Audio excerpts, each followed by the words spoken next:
What's up, guys? So what I'm gonna do is I'm going to bid a property right now in a few minutes. The property is going to be a larger size home. All I was sent from the client was the address and about 97 pictures. That's the smartest thing you could do, is send me 97 pictures. Why? Because that's important. At least at the end of the day, you're going to tell me a story. I've got to take my experience, my skill set, and everything I've done in my career to determine where this budget needs to be remotely, because this is a virtual rehab, right? So I'm going to walk you through really quickly, how I look at the project very, very fast. And then I use my experience to put down numbers. My goal is to have a number in 5 minutes. So let's play. So here we go. I'm going to lock this down. So first thing I usually do is I need to look up the property. I want to know how big it is. I need some data. So what I see real quickly, and of course the internet's never completely accurate, but it just gives me my ballpark so I can do what I got to do. So I see that it's a 2,400 plus square foot home, good size home, 2-story, right? So I'm writing these down. So as you can see, I'm making my notes here. I'm writing these down. 2-story, right? I'm looking at 4 beds, 3 baths. 4 bed, 3 baths.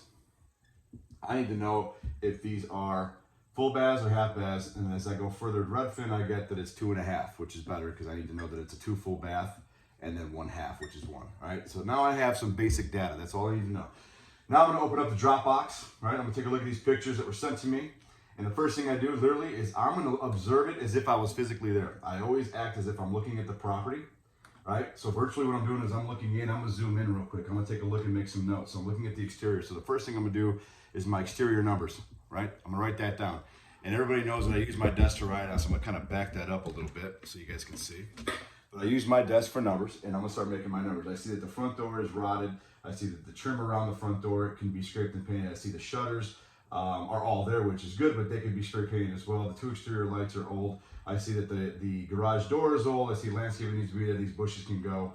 I see roof line. I see dirty gutters, right? I see an exterior light post here that tells me that there's going to be some extra electric that's connected to the property at some level, which means it's probably on its own switch. I see an old looking driveway. So I'm looking for a story. I keep going. I got 97 pictures to go through. I do not waste time. I got a better shot here. Yeah, so I'm formulating my numbers in my head. Right, I know I need to paint. Perfect door. That door needs to go. We're going to do the front and the step and the stoop here has got some wood rot. All this can be scraped and painted. Not a big deal. New mailbox, new exterior lights, and I see here again the shutters can be painted. Great, no problem.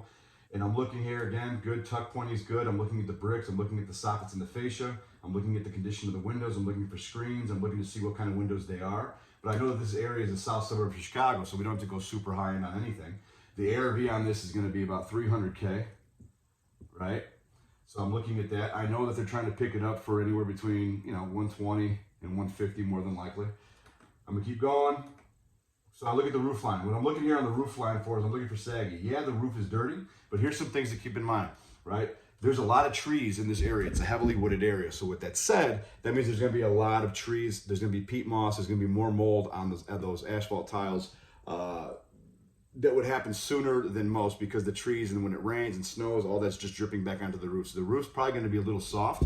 So I'm going to keep that in mind as I'm going. So what I want to do is I'm going to certify the roof. I'm going to make a note, certify a roof, which means I'm going to call a roofer out there to certify it for about $350 to tell me report it's licensed, we're good to go. If we need to repair it, that'll be part of our contingency plan. I'm looking at this driveway. Clearly it's old, clearly it's nasty, it needs love. All right, so I'm going to have some driveway costs. So exterior wise, from what I see thus far, we're maybe at like $1,800, right? Still looking.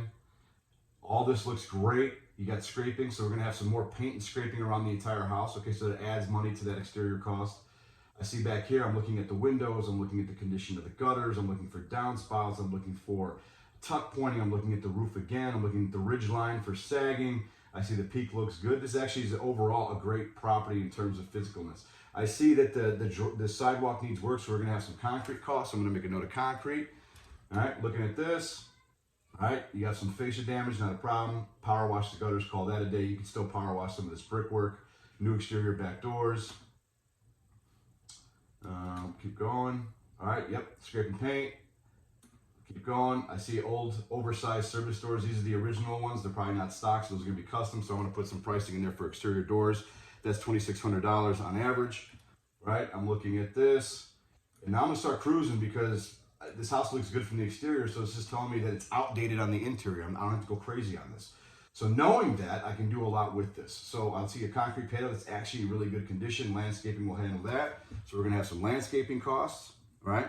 So at the end of the day, I'm thinking the roof's gonna be $350. I think my exterior costs altogether are gonna be about $3,500. My landscaping costs are probably gonna be about $600 because really it's just debris. It's just removing old shrubs, planting new ones with some basic mulch, if you will. So hopefully we can get in here yet. Power wash all this. So we're gonna have power washing cost, PW, that's gonna be $350. All right. I see this, boom, that's an old AC unit. So now I know the AC's gotta go. That's $2,200 out the door. I'm looking at the connections. I see a generator, right?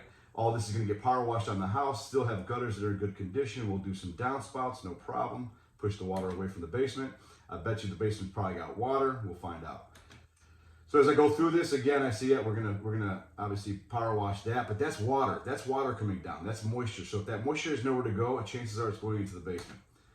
Looking at the windows, they're scraped and paint. We can do the exterior. That's not a problem. We can put that as part of our exterior paint costs.